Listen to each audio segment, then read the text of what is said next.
带去读唐诗。姜树，作者苏洪。十二流中情晓纵，望仙流上望君王。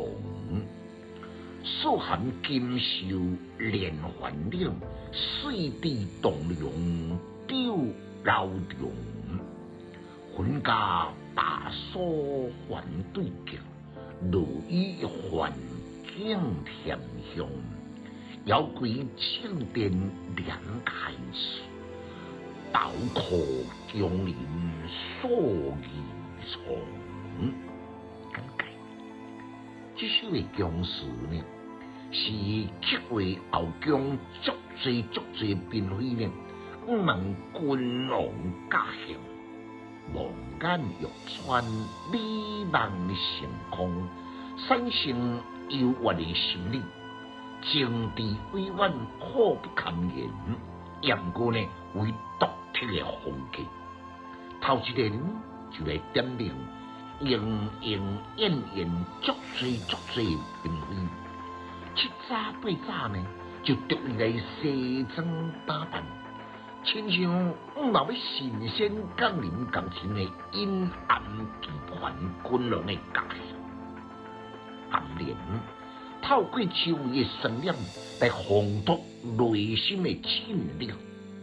一字两呢，涵盖有三重的含义，不但写出动情的两款，心心凉凉，不但显出清江禁地不得自由出入的冷静，更加庆应内心情绪空虚的凄凉。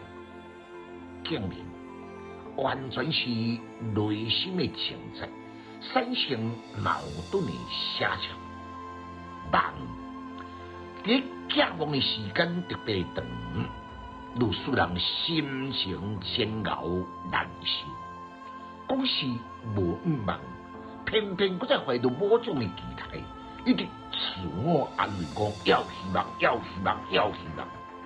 也不要太过渺茫。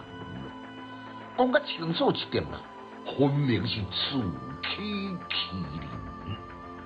每年呢，由寄梦来产生做梦的幽怨，确实表达非常的曲折温和。